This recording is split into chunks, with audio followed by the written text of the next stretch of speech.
NEO Flag Football is back at Canfield High School, the most family-friendly flag football league in the Tri-County area, with scheduled games September 11th through October 17th. Register now at neoflagfootball.com.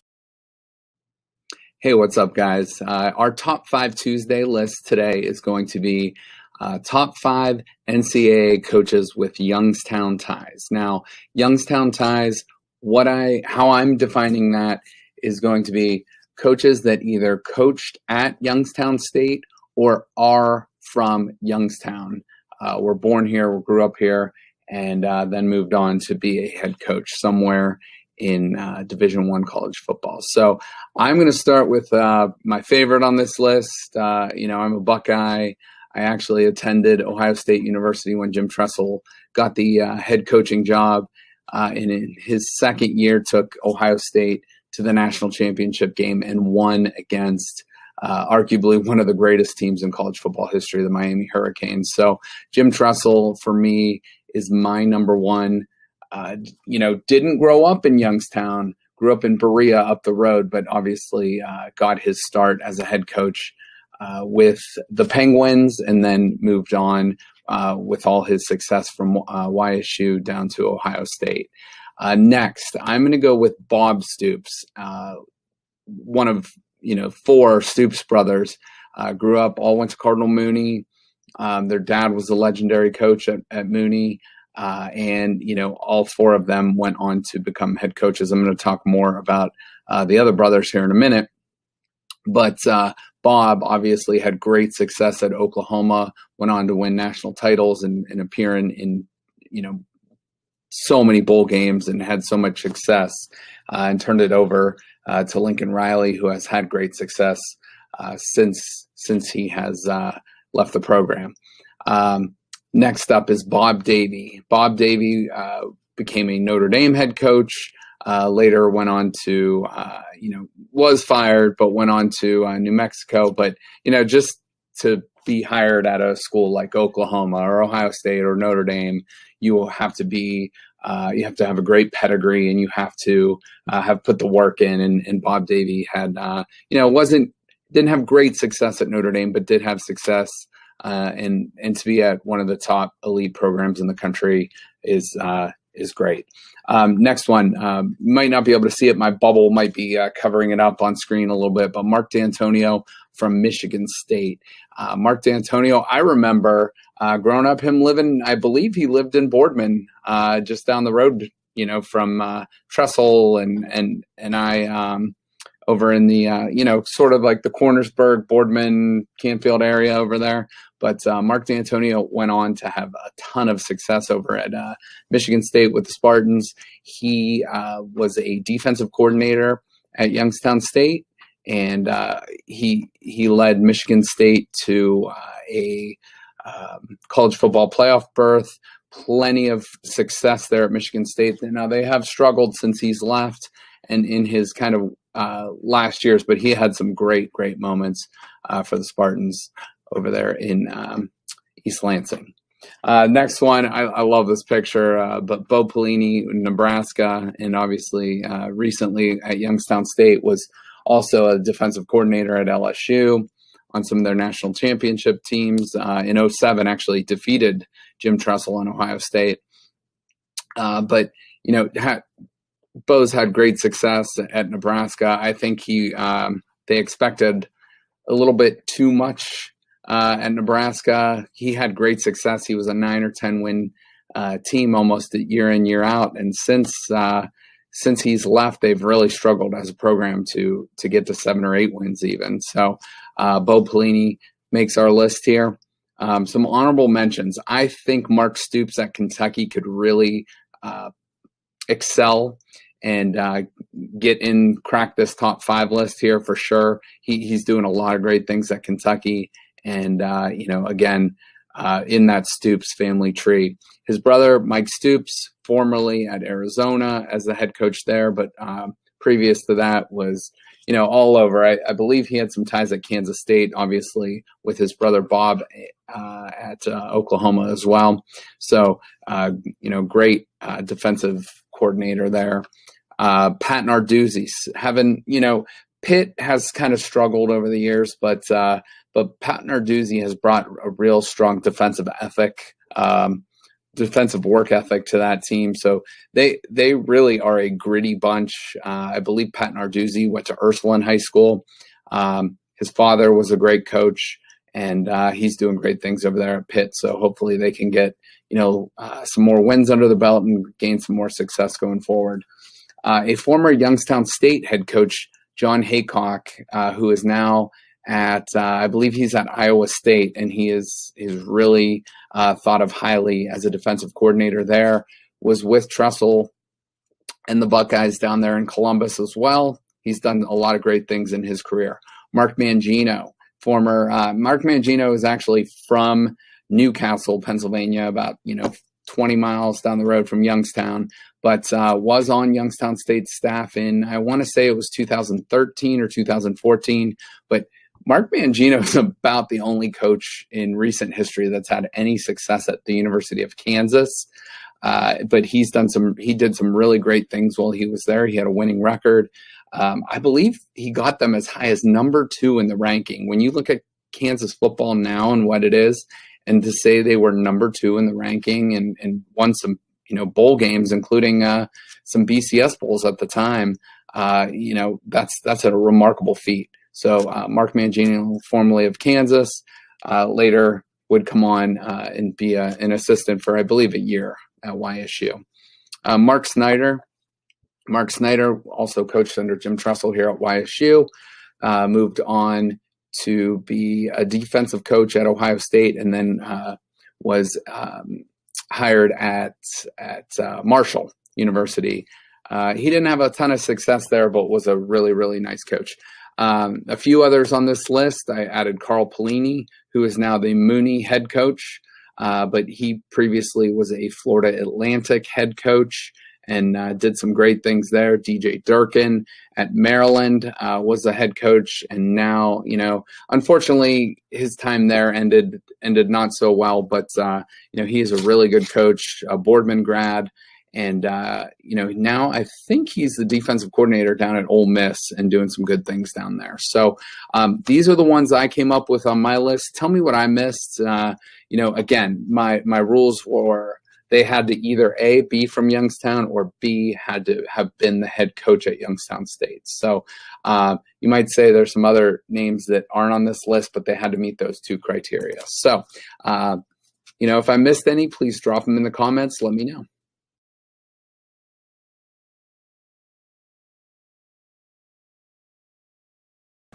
All right, we are live now, joined by the Pavlansky family. I'm going to just kind of go around the horn here and have them introduce themselves. So Mike, we'll start with you. Great, Mike, and right now entering my 20th season as a head football coach at Canfield. Previous stops being a mentor at Lisbon High School and the University of Kansas in 1985. Awesome. Tom, we'll go to you. Yeah, in my first year at Poland as a head football coach. Previously spent the last 22 years as a head football coach at Lakeview. Past 29 years teaching at Lakeview as well. Before that, I was a graduate assistant at Colorado State for Coach Earl Bruce. And then before that, I was a student manager at Ohio State for 4 years. Dave.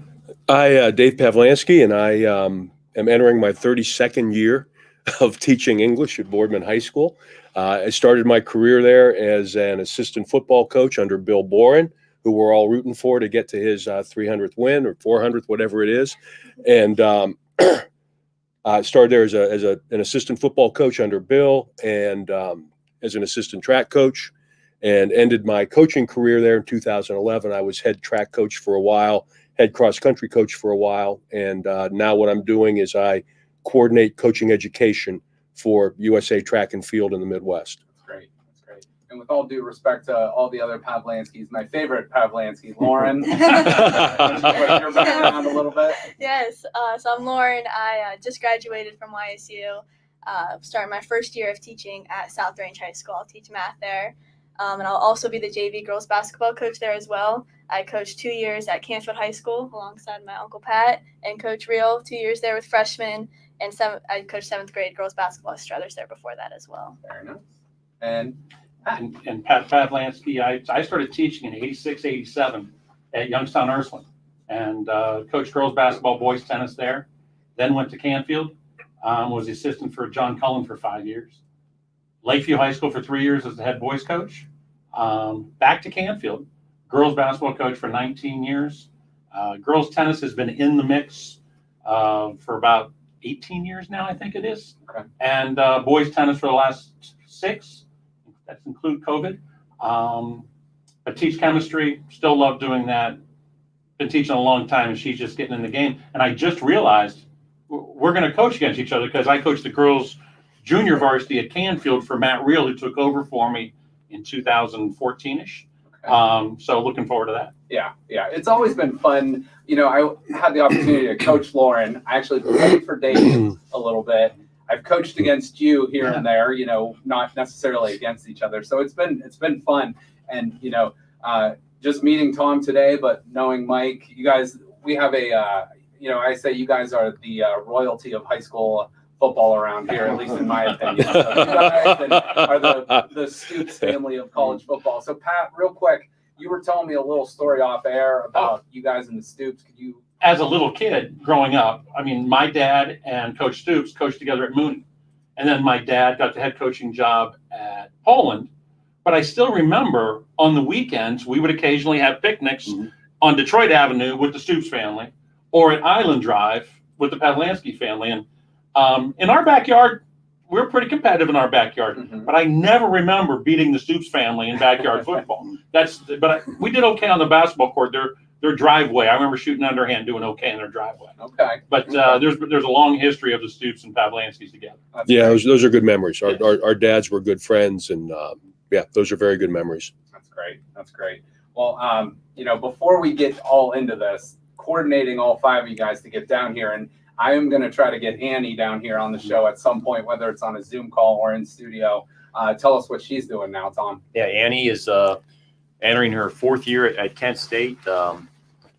It's hard to describe. She graduated early in 3 years back in May with a degree in middle childhood education, but she still has another year of basketball left in her. Okay, and so she's entering her 4th year, her senior year of basketball at Kent, and you know, and hopefully you know, they can make a nice little run here. That's fantastic. But she's doing well. Absolutely, very good, very good. So athletics all around the Pavlansky family, and again, appreciate all you guys coming in. So you know. Let's just, I'm going to get right to it. I'm not going to talk a whole lot of Canfield football, Poland football, because I know you guys, that's all you get drilled with all the time. So let me just ask, I believe is it the Thursday night or is it a Friday night game? It's a Thursday night game, August 19th. Okay, so Thursday night, August 19th, 7 p.m., Poland Stadium, which is named after your father. So that's really, really cool. So I'm just going to say, what does that game mean to you? I'm not going to ask for predictions. I'm not going to ask any of that. But what does that game mean to you both? Well, you know, and you guys feel free to chime in too.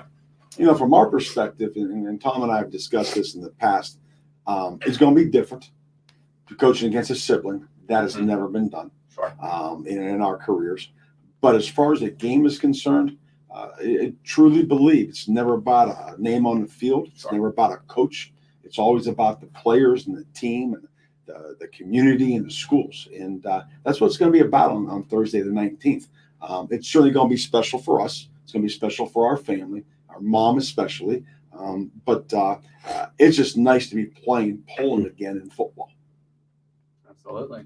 What do you, any other thoughts from you guys? I shouldn't say I could care less about the game, but I look way more forward to. We have 26 relatives coming up from Carolina. The Coppolas were related to and Struthers also. I mean, they're coming again. I'm looking forward to seeing everybody. It's almost like a family reunion with a football game. Yep. So it's just going to be a fun weekend. And talk about Tom going from one school for 22 years or 29 years, really, down to Poland, and your first game is against your brother. So I don't know who made the schedule on that one, but you know, what's your thoughts on the game? Just like Mike and Pat said, you know, it's going to be a special night. But most of all, it's about the kids and about the Poland Canfield communities. And like Mike said, I know they're excited about playing Poland, and trust me, Poland kids are excited about playing Canfield again as well. And you know, I know it's going to be a special night, and just trying to, hopefully make it through to August 20th. Absolutely.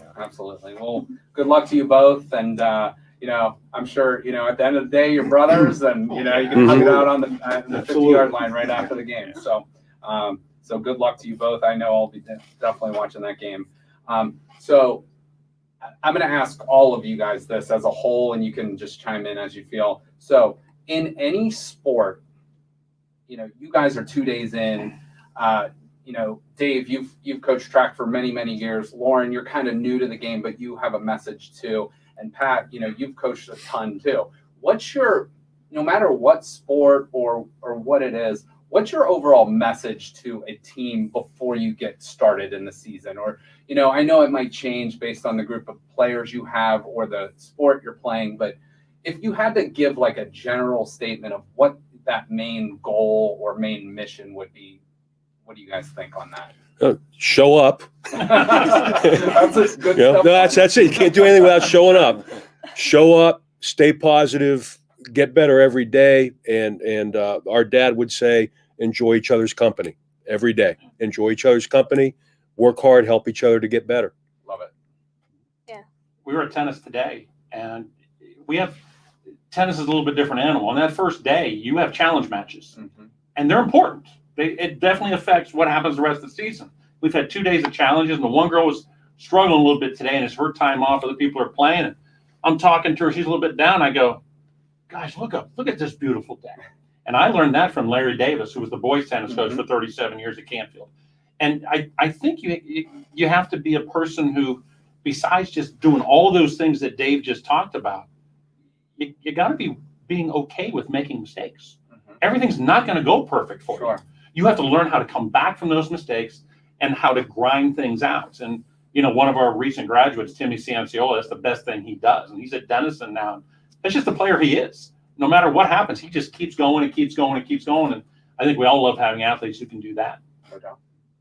Yeah, I was going to add to that, like have fun and also making mistakes. It's okay to make mistakes. That's how you learn. That's how you grow. So I always think that's important to let them know. The one thing I can always say that I will just call you out right now that I always remember, and I knew right away you would be a coach, and you're going to be a head coach someday, whether you want to or not. You're going to be. Yeah. But eye contact, and you, of any player I think I've ever coached, made the best eye contact. You always knew you were listening. You always knew you were focused, and I think that is one skill that you have taken with you. And I've seen you coach your players, and you do a fantastic job. Thank you. So let me ask this. Who out of the brothers was the best athlete in the family growing up? And I know you're different ages, different groups, but who would you guys guess? What sport you talking about? Yeah. Let's just say as a whole. Like if you had to combine your let's I was the best defensive player. Okay. All right. Let's say on the football field. Who's the best athlete? Mike was a quarterback. He was a defensive guy. Okay. Tom got into it too late. Okay. He would have been pretty damn good if he had started earlier. Okay. My favorite story with football was he kicked the football through the window. You guys let him play in the. That was me with Grandpa. Living room. Yeah. Tom wasn't around for that one. Oh, okay. No. Let me ask this too, since all you guys either coached or were a part of athletics at some point in an insane 2020. What was that like coaching last year with the mask and all the different protocols and things like that? I think just difficult. There's no doubt about that. It was difficult for the young people because of school. Couldn't do much in the community. The restrictions put on them. Sure. And so when you got there, it was almost a relief just to be on the field with each other. And you get your 2 hours there, and then you're back to all the restrictions. So it was difficult, but I know our senior class last year did a tremendous job of channeling everybody in the same direction, and everybody kept moving. And we were just appreciative of being on the field and playing the 10 games we were fortunate to play. I think the more than else it was rewarding because you had to make sacrifices to do things. I think the kids understood that, and they enjoyed the atmosphere. Like Mike was saying, the 2 hours of normalcy out on the field, helped isolate some things. But you found out, about guys who are committed, guys who are willing to make sacrifices, guys who love the game. I know, again, at Lakeview, we didn't have the best record last year, but I can guarantee you, you came out and saw us practice, you couldn't tell whether the record was 7-0 or 0-7 or whatever it may have been. Because those kids wanted to be there. They worked hard. They were coachable. And they just had fun with each other. They enjoyed each other. They enjoyed the day. And, I find, because last year, I had no doubt it was challenging, but it was also incredibly rewarding too. Absolutely. That's a great message. Love it.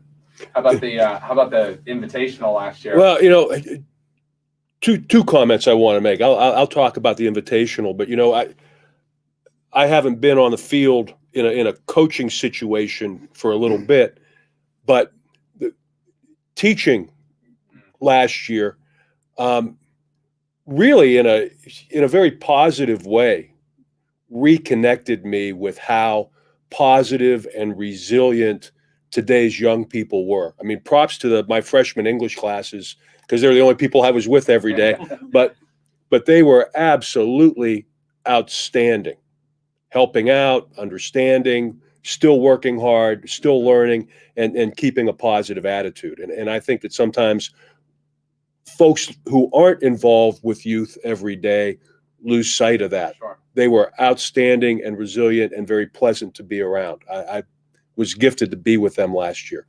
The invitational, I mean, a normal invitational runs 16 races on the half hour, anywhere from 300 to 700 per race, with about 25,000 people rolling through just watching during the course of a day. And we were allowed to put 150 on the line. They had to be 10 feet apart or 6 feet apart. It was a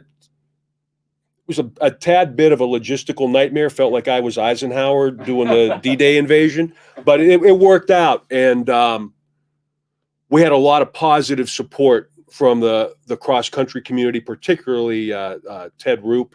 And we figured out, and Jim Fox, and we figured out how to get it done. And so, that's not unlike everybody else who was coaching anything last year. Sure. Everybody just figured out a way to get it done and have something there for the athletes. Yeah. Well, and hats off to all of you guys, because, I mean, I think kids need that normalcy. They need it, whether they're, middle school or whether they're seniors in high school. They need that normalcy. And you can see it just makes such a difference to get on the field or court or track or whatever it is. How about you guys? I think our students and student athletes both, you say to them, listen, we're not guaranteed this game tomorrow. We're not guaranteed school tomorrow. I think they cherished the opportunity, believe it or not, to be in the chemistry classroom a little bit more than normal, if they do cherish it at all.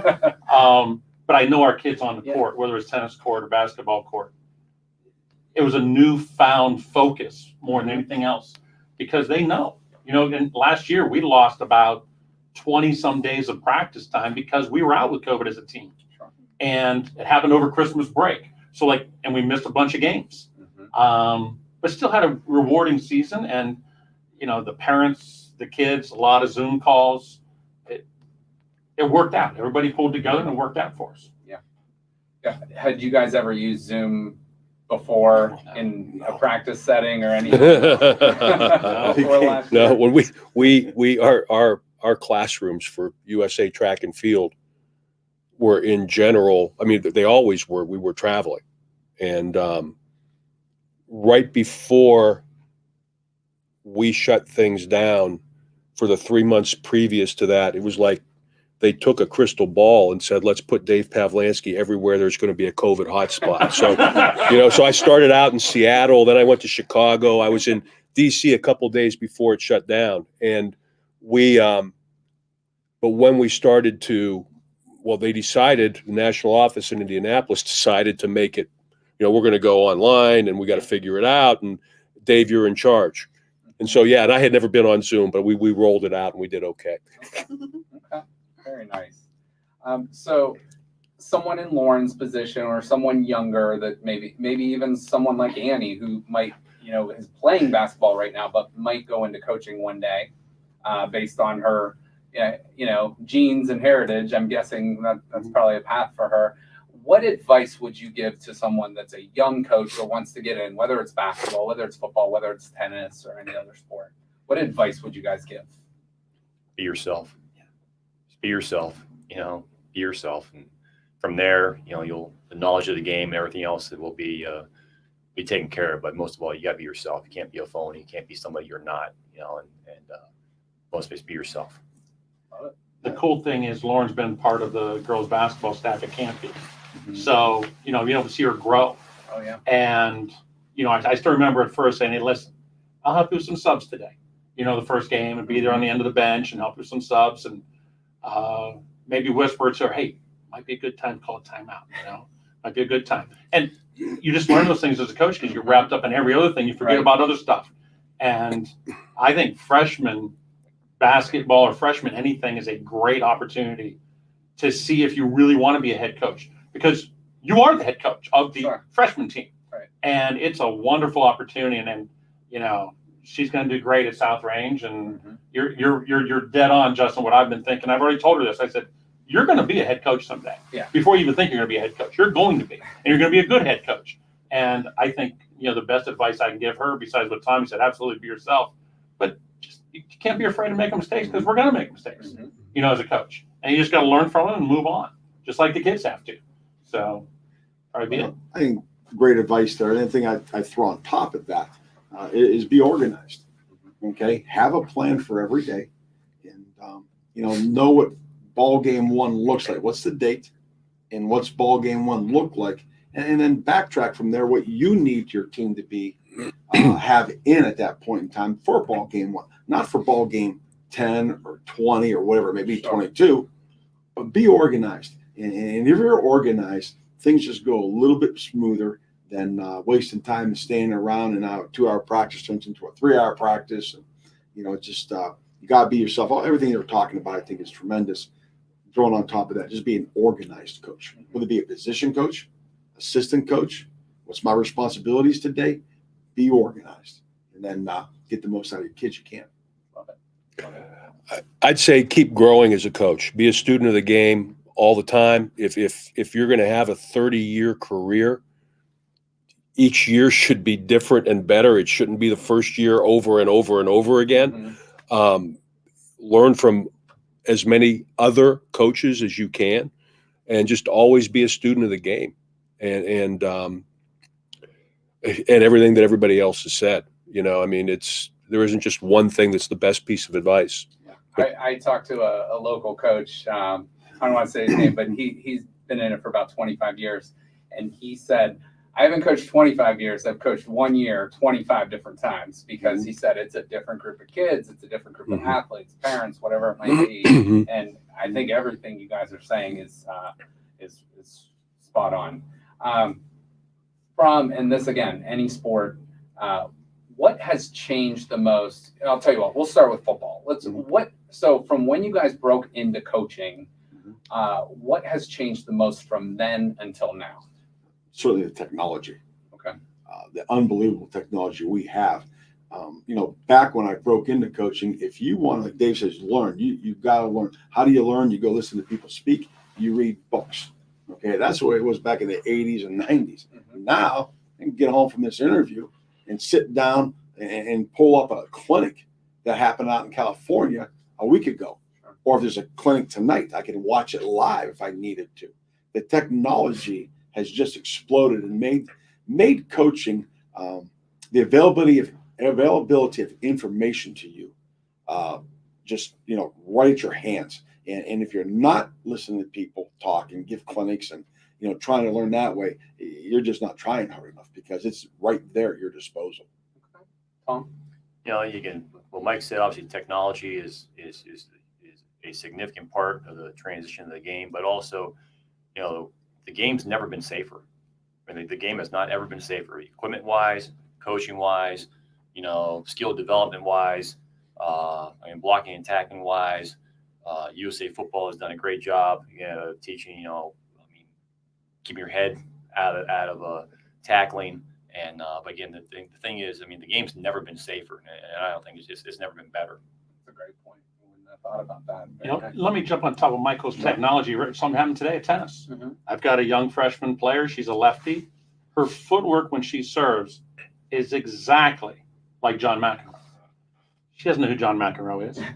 I pulled him up online while we're standing there talking about her serve, showed her McEnroe serves. See how he puts that ball into the court a little bit, and he comes, and she was tossing behind herself. She goes, wow, okay. Instantly better, like instantly. And I remember when I coached track for the first time with Mary Dimitrovich at Canfield. I went to Dave, said, Dave, it was a Saturday. I said, I got to coach hurdles on Monday. He goes, all right, here we go. Here's 8 tapes, and here's this, and here's that. I'm like, son of a gun. So what did I go to? I went to this last guy's name, Moses, the great hurdler, Edwin Moses. Yeah. I showed the kid, I said, see this form? This is what you got to look like going over hurdle. This is what we have to look like. See how that trail legs like this? See how the legs like this? Now, you know, and we talked about things like that. And, you know, the technology has been a huge help. Okay. I think today, more than any other time, certainly much more than when we were growing up and we were involved, I think young people have a wide variety of choices where to spend their time, a much wider variety of choices. And so as coaches, I think we continue to have to be salespeople so that athletes and parents are aware of the tremendous benefits of not only physical activity, but being involved and being committed in a sport, being a part of a team and working together. There are so many positives there that it's just a whole heck of a lot better than sitting in your basement playing video games. Sure. You know, but I think we need to sell that more than we used to. Used to be, I mean, we were growing up, you played whatever sport there was. Sure, yeah. And that's what you did. Mm-hmm.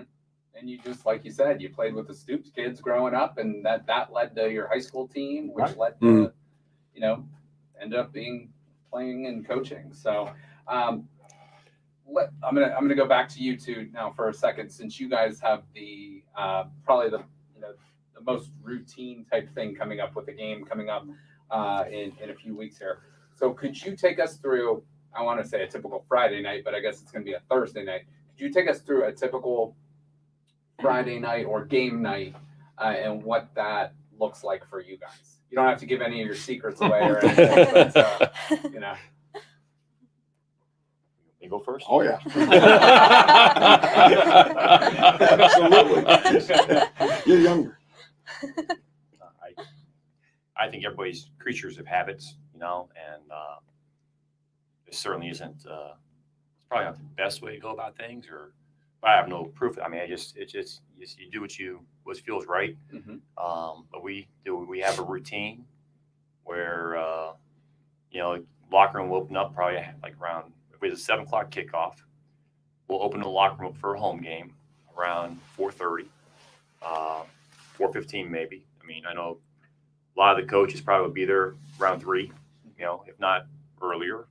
And then kids, I mean, if the kids want to come, we're not going to kick them out, you know, but we'll start to get going around 4:30 with, I mean, sophomores will have some duties in terms of getting the field ready to go and that. And then 5 o'clock, we'll start our routine where we always would have a speaker come in and talk to the kids, whether it be tied to the program, an alumni, an administrator, or a coach or someone, you know, just to give them a message about, you know, something that they need to hear. Not necessarily it's not a rah-rah speech or anything like that, but just some type of positive message. And then, you know, we'll get into probably 30 minutes of just final meetings, you know, position-wise, breaking things down. And then we'll have a team walkthrough, you know, make sure we know what our substitutions are and so forth and so on in terms of the situations of the game. And then, you know, by that time, you get around 5:50, 5:55, and we'll send the kickers out, the specialists out. And then, you know, we got a routine set where, you know, probably around 6:15, your entire team will go out there and get warm up in for about 20 minutes and then get out. Because, I mean, I don't personally, I don't like pregame whatsoever. I want to be, let's just go play. You know, let's just go play. You know, so we won't be on the field too long.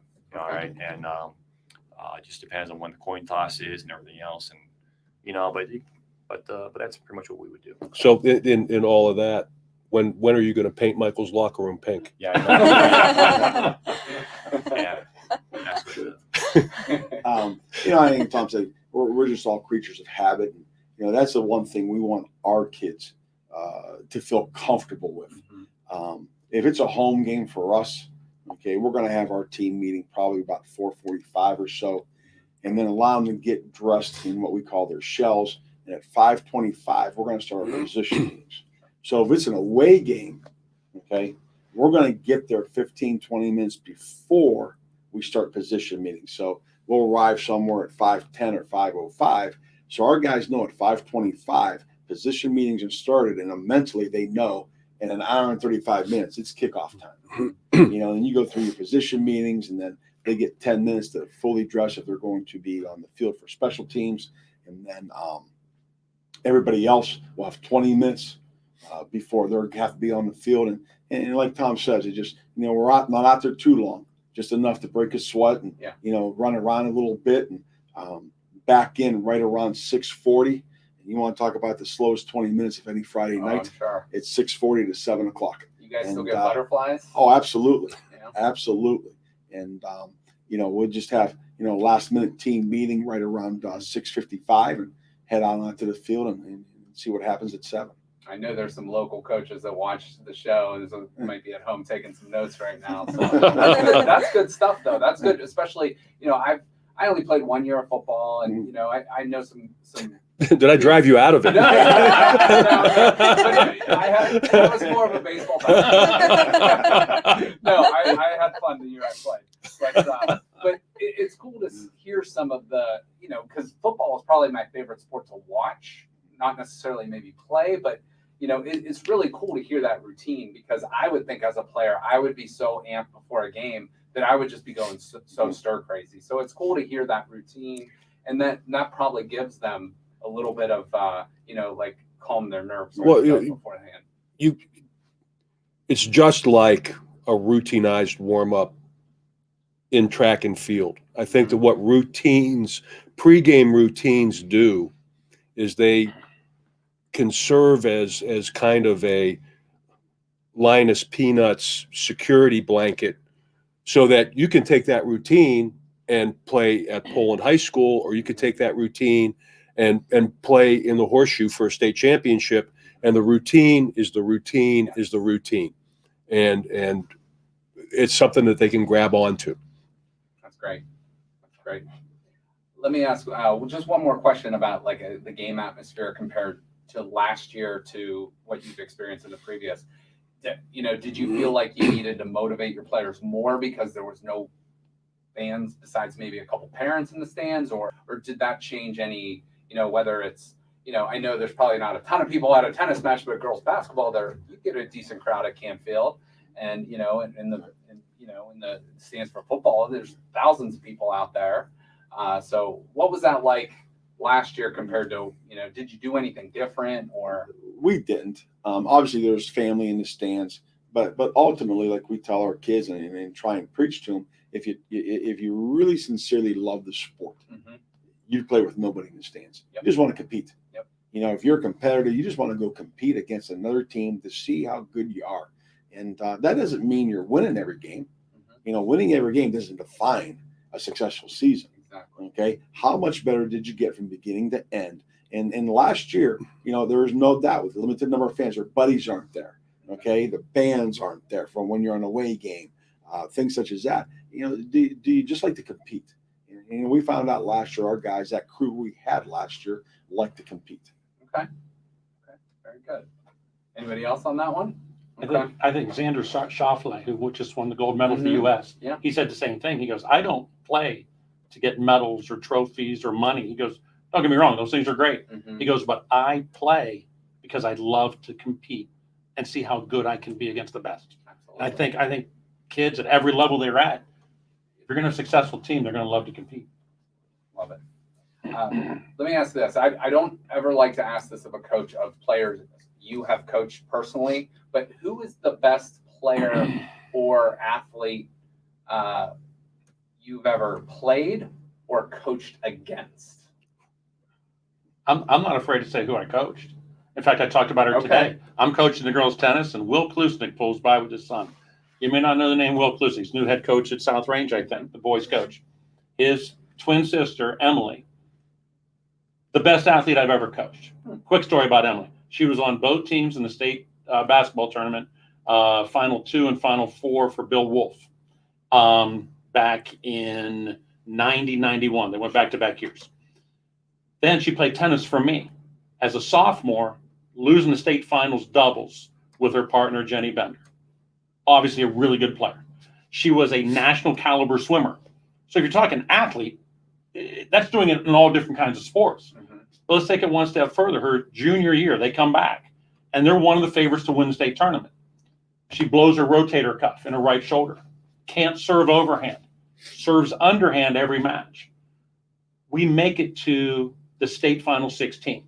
Her serving underhand. And when she got to the net head and overhead, she did it left-handed, not right-handed. So, and we lose in the first round in 3 sets to the team that finished third in the state. To me, that's an athlete. Yeah. And still the best athlete I've ever coached. Okay. Lauren, you want to take this one? I don't know. I mean, played against a lot of good people, coached a lot of good athletes too. Not one really comes to mind. The girl that comes to mind, at least I think when you were on the roster, she played at Gilmore Academy. She's now at University of Michigan, and I think her name was Naz Bohannon or something. But I think she put up a 50 last year at Michigan. Yeah. Yeah, really Phenomenal. So I just specifically, she beat us up pretty good. Yes. I remember that one. Dave, how about you? You know what? It is unfair to ask about the athletes you've coached because in track or football, I've been around some tremendous athletes. I was a 23-year-old second-year coach, first-year defensive coordinator in Florida, and we won it was the first game the high school had ever won. And so we were feeling pretty good about ourselves.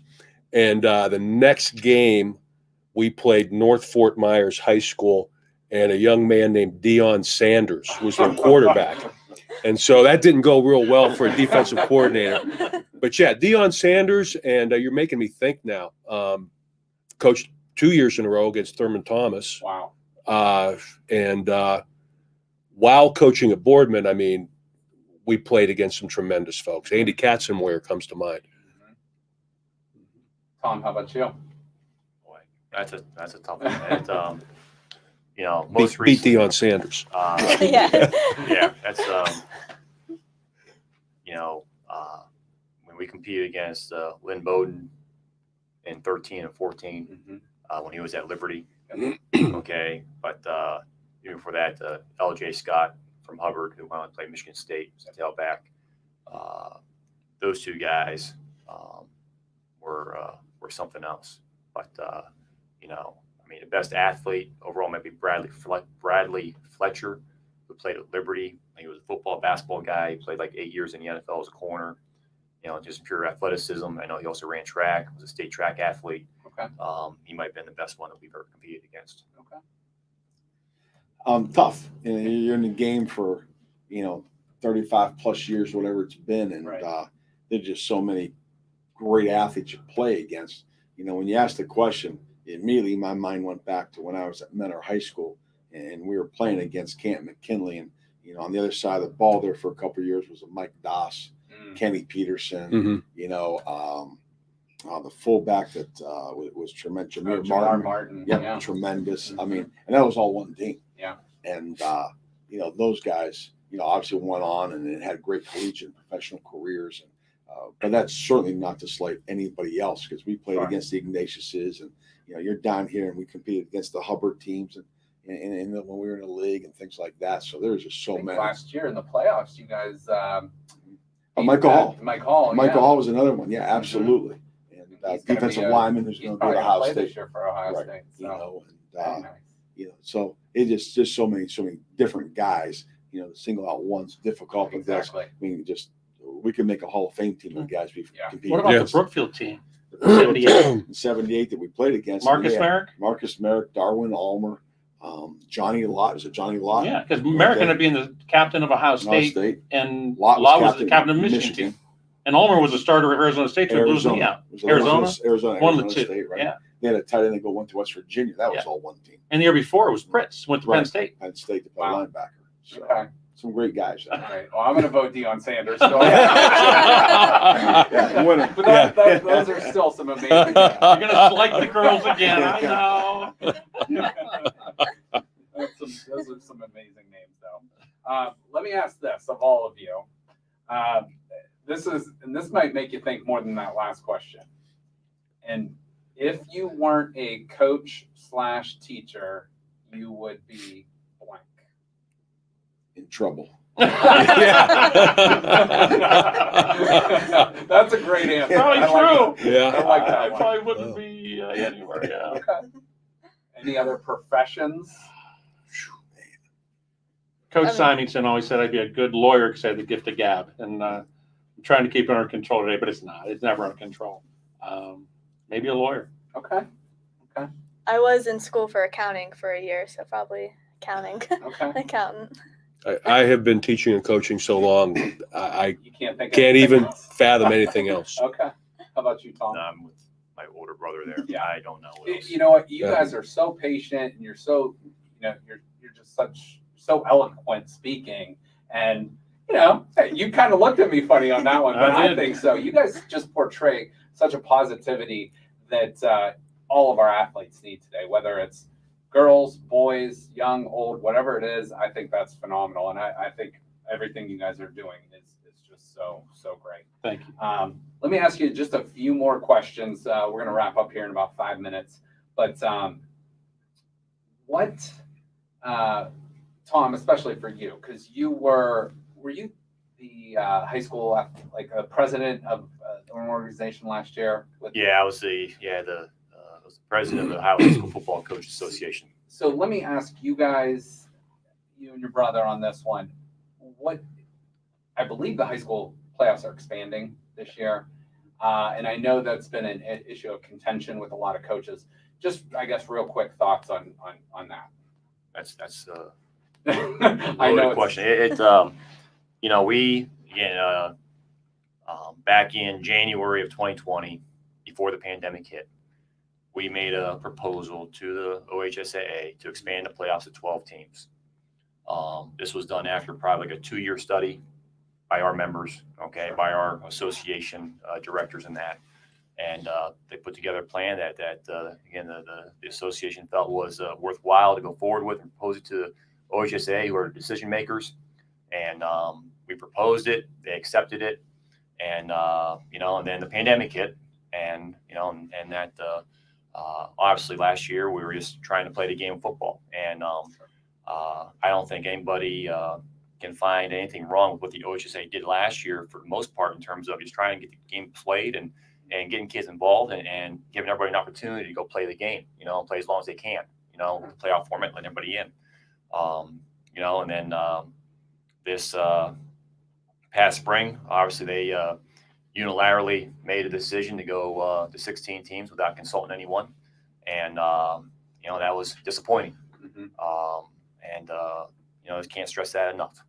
But it is what it is. Mm-hmm. And, just like anybody else, we're going to try to make the best out of it. And, and hopefully OHSA knows a little more than what the Coaches Association does, because we're here to serve the kids, and we want to serve the kids the best we can. And so, we'll try to make the best out of it. Okay. Any other? The decisions have been made. Mm-hmm. My opinion, how I feel, I don't think matters anymore.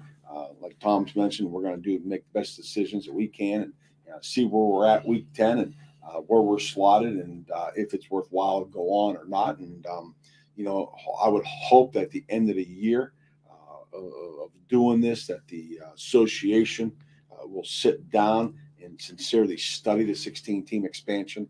And if it's worthwhile and the Coach Association is wrong, then we continue it.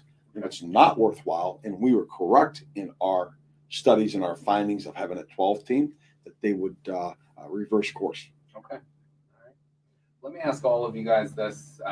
This potentially could benefit your daughter, Annie, who's in college right now. We were talking before we came on about Quinn Ewers, who's now at Ohio State, was supposed to be going into his high school senior season, but can benefit off the name, image, likeness. So I guess as a whole, just jump in as you feel.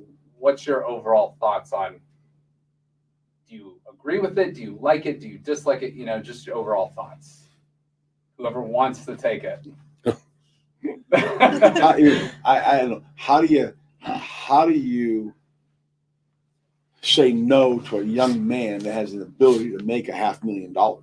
Sure. Has done everything academically in the state of Texas he's supposed to do, is a quality athlete, and Ohio State's offering him a scholarship, and Ohio State says, we'll take you right now.